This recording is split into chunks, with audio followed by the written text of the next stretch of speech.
ప్రార్థన చేసుకుని ఈరోజు వాక్యం మనం ధ్యానించుకుంటాం.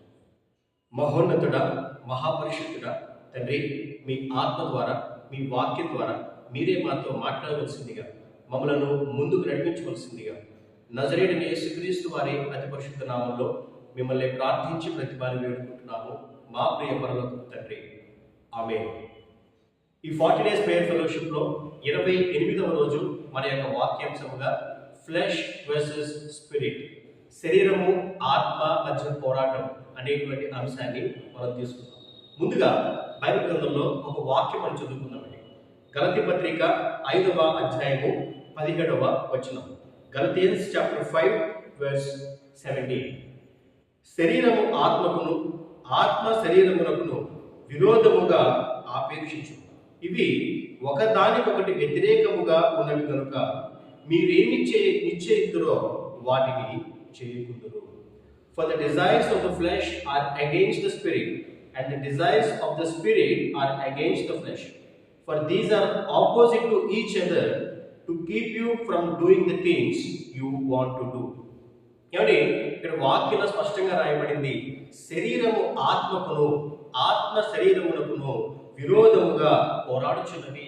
వీటి మధ్య నిత్యము ఒక యుద్ధం జరుగుతుందని దేవుడు ఆయన వాక్యంలో స్పష్టంగా రాయించాడు. అవును, ఈ శరీరము మనల్ని పాపం చేయమని, పాపానికి మనల్ని ప్రేరేపిస్తూ ఉంటుంది. కానీ మనలో ఉన్నటువంటి దేవుని ఆత్మ పాపం చేయవద్దని, దానికి దూరంగా ఉండమని అది మనల్ని ఆజ్ఞాపిస్తుంది, ప్రేరేపిస్తుంది. ఎప్పుడైతే ఒక మనిషి శరీరానుసారంగా వాడు జీవిస్తాడో, తనకి నచ్చినట్లుగా తన యొక్క శరీర ఈచ్ఛలను నెరవేర్చుకోవడం కోసం ఆ వ్యక్తి జీవిస్తాడో, ఆ వ్యక్తి చనిపోవాల్సి వస్తుందని. అలా కాకుండా ఆత్మను బట్టి ఎవరైతే శరీర క్రియలను చంపివేస్తారో వారు జీవిస్తారని దేవుడు ఆయన వాక్యం ద్వారా చెప్తున్నాడండి. ఆ మాట మనం చూసినట్లయితే రోమాపత్రిక 8వ అధ్యాయము 13వ వచనం. Romans chapter 8 verse 13. మీరు శరీరానుసారముగా ప్రవర్తించినట్లా చావవలసిన వారే ఉందరు, కానీ ఆత్మ చేత శరీర క్రియలను చంపినట్లా జీవించదు. ఏమండి, ఎప్పుడైతే మనం ఆ యొక్క ఫ్లెష్ చెప్తున్నట్లు, ఆ యొక్క శరీరం చెప్తున్నట్లు మనం జీవిస్తామో మనం చనిపోవాల్సి వస్తుందని. అలా కాకుండా దేవుడు మనకి ఇస్తున్నటువంటి ఆ యొక్క ఆత్మను బట్టి ఎప్పుడైతే మనం శరీర క్రియలను చంపివేస్తామో అప్పుడు మనం జీవించగలుగుతాము అని దేవుడు ఆయన వాక్యం ద్వారా చెప్తున్నాడు. ఏమంటే అందుకోసమే దేవుడు పరిశుద్ధాత్మ దేవుణ్ణి మన కొరకు సహాయంగా మనం ప్రభుత్విస్తున్నాడు. అదే అధ్యాయము 26వ వచనంలో మనం చూసినట్లయితే, అటువలే ఆత్మయు మన బలహీనతను చూచి సహాయం చేయుచున్నాడు. ఏలయనగా మనము యుక్తముగా ఎలాగో ప్రార్థన చేయవలనో మనకు తెలియదు గాని ఉచ్చరింప సఖ్యము గాని మూలుగులతో ఆ ఆత్మ తానే మన పక్షముగా విజ్ఞాపన చేయుచున్నాడు.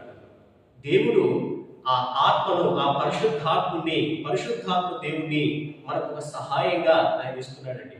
పరిశుద్ధాత్మ చెప్తున్నట్లుగా మీరు జీవించండి, ఆ ఆత్మ సహాయంతో, ఆత్మ ప్రేరేపణతో మీరు నడవండి, అప్పుడు మీరు శరీర క్రియలను మీరు జరిగించరు అని చెప్పి దేవుడు ఆయన వాక్యంలో చెప్తున్నాడు.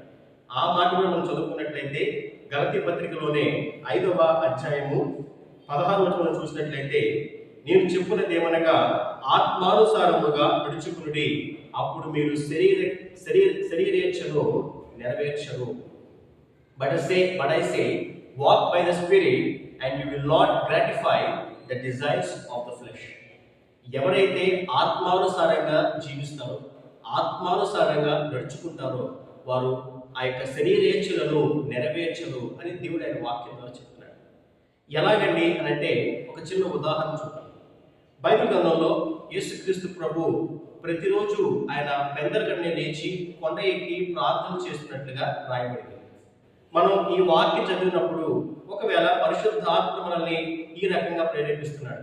ఏమనంటే మనల్ని కూడా మార్నింగే లేచి ప్రేయర్ చేయమని, ప్రార్థనాపూర్వకంగా దేవుణ్ణి కనిపెట్టమని, దేవుని యొక్క చిత్తాన్ని తెలుసుకోవడానికి కోసం ప్రేయర్ చేయమని మనల్ని పరిశుద్ధాత్మ దేవుడు ఆ ఆత్మ మనల్ని ప్రేరేపిస్తుంది.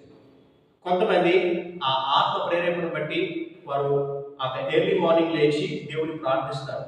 మరికొందరు తమ హృదయాన్ని కఠినపరుచుకుని ఆత్మ చెప్పుచున్నట్లుగా వారు నడవడానికి ఇష్టపడరండి. ఆనాడు ఫరో తన హృదయాన్ని కఠినపరుచుకున్నట్లు కొంతమంది వారి హృదయాన్ని కఠినపరుచుకుంటారు, ప్రార్థన చేయడం వారు మానేస్తారు. అప్పుడు శరీరము తన క్రియ జరిగిస్తూ ఉంటుందండి. ఈరోజు మన జీవితంలో మనం ఏ రకంగా జీవిస్తున్నాం? మనం ఆత్మానుసారంగా జీవిస్తున్నామా, లేదా ఆత్మను పక్కన పెట్టి మన శరీరేచ్ఛలను నెరవేర్చుకుంటూ శరీరం మనతో చెప్తున్నట్లు మనం జీవిస్తున్నామా? మనం ఆ విషయంలో చాలా జాగ్రత్తగా ఆలోచించాలి.